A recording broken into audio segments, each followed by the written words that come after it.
Bonjour Pierre-Michel Menguer. Bonjour. Vous êtes sociologue, professeur au Collège de France et je vous reçois aujourd'hui dans le cadre du partenariat entre notre chaîne et le Printemps de l'économie pour lequel vous participez à la table ronde intitulée Les innovations, une chance ou un danger pour l'emploi. Alors d'abord, est-ce que vous penchez plutôt pour l'hypothèse pessimiste ou optimiste ?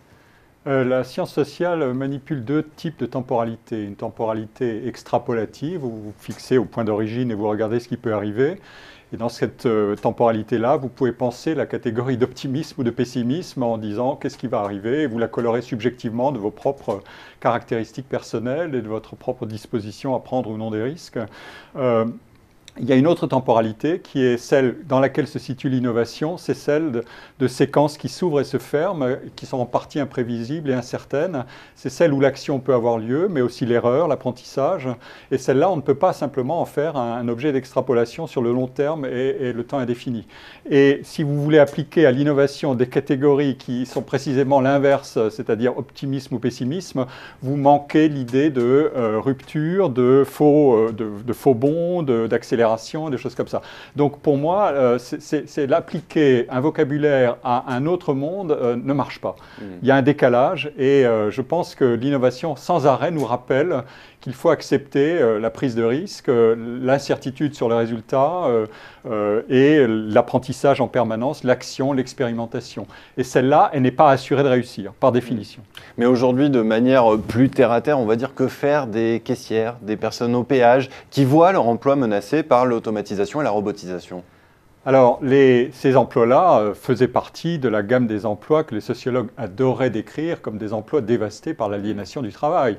Donc, il est assez heureux que des robots se substituent éventuellement à ce type d'emploi, parce qu'ils contiennent énormément d'aspects répétitifs, pénibles, un environnement qui peut être très désagréable, etc.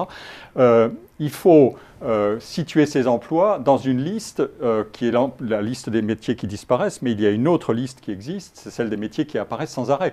Le marché du travail est un monde en recomposition permanente. Et donc, les métiers d'emploi dans les services, dans la logistique, le transport, les emplois très qualifiés, la santé, etc., ce seront des gisements d'emploi. Et l'affaire n'est pas simplement une question de quelle est la teneur en degré de robotisation d'un emploi, c'est aussi les conditions économiques générales qui permettent la soutenabilité économique de ce marché de services. C'est vrai que leur caractéristique pour l'instant, c'est d'être des emplois à productivité faible ou stagnante, mais j'imagine assez bien que les innovations technologiques vont créer ce que j'appelle le travailleur augmenté. Le travailleur augmenté. Le travailleur augmenté, il va se doter de dispositifs, ce sera un hybride, il aura des outils de travail, même dans les activités de service. Je pense que la notion même de métier peu qualifié ou non qualifié va bouger. Elle est endogène au système sociotechnique, elle n'est pas donnée. Et donc, les innovations se situeront là aussi. Ensuite se pose le problème du prix du travail. Mais sa qualité exacte est mouvante. Mais aujourd'hui, on assiste à une polarisation du marché du travail. Je rebondis sur ce que vous dites. Il y a un gisement d'emploi, mais il s'agit plutôt de métiers à forte valeur ajoutée. Et puis de l'autre côté, on a, de l'autre côté de cette polarisation, des métiers à faible valeur ajoutée. Est-ce que le sociologue que vous êtes peut faire le pari de la disparition des classes moyennes ? Alors, la polarisation des emplois, ça a d'abord été des analyses, il y a une quinzaine d'années, depuis déjà une quinzaine d'années, des analyses sur la distribution des salaires. Et on observait un affaissement au milieu et une montée très forte à un extrême, pour des raisons assez particulières qui sont la demande de métiers très qualifiés ou des secteurs, la finance et aujourd'hui les métiers de haute innovation technologique, qui gonflaient terriblement les salaires parce que le marché est mondial, etc. etc.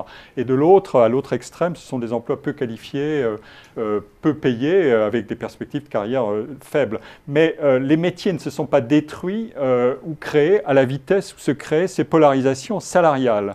La question des salaires est donc une question qui dépend d'autres facteurs que la vitesse de destruction ou de création des métiers. La question des salaires, par exemple en France, elle est posée aussi par ce que nous appelons aujourd'hui les classes moyennes. C'est une catégorie statistique qui n'est pas simplement un agrégat de métiers qui serait homogène. En fait, c'est un agrégat de métiers qui sont terriblement hétérogènes et terriblement différenciés en termes de substitution ou non au capital. Mais ce sont aussi des métiers qui sont inégalement exposés à la charge fiscale. Et il y a dans le travail de Landier et Tesma récent un argument très intéressant qui est On a beaucoup voulu augmenter le salaire autour du SMIC, y compris en baissant les charges.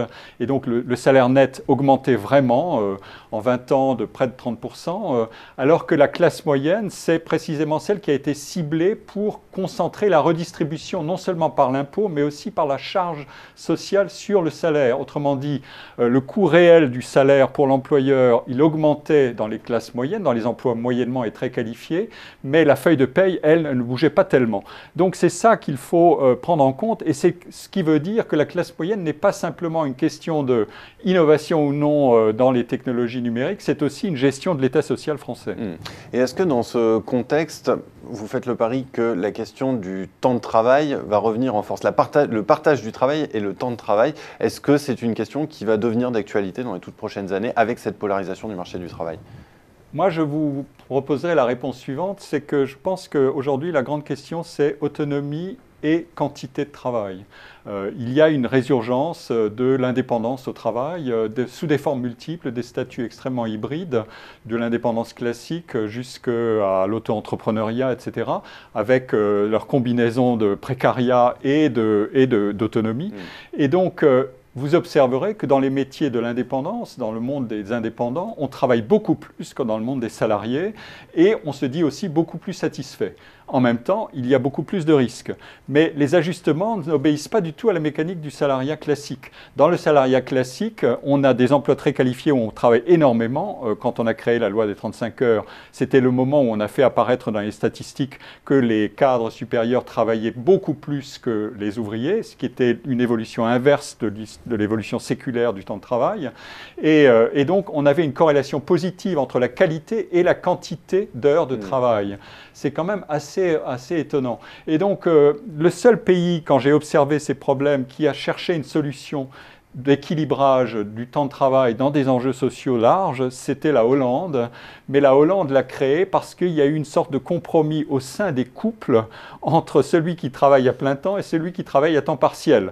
Ça a été construit comme ça pour absorber le choc du chômage qui était très élevé. Peu à peu, on a créé des dispositifs, mais qui n'étaient pas individualisés sur le seul salarié. C'était géré au niveau de la cellule familiale pour aussi faire entrer les femmes dans le marché du travail, mais pas de la même manière ou l'inverse. Et donc ça veut dire qu'on gère la question du temps de travail aujourd'hui et de plus en plus, on va la gérer par des dispositifs de gestion des risques personnels d'activité dans des carrières qui sont plus discontinues.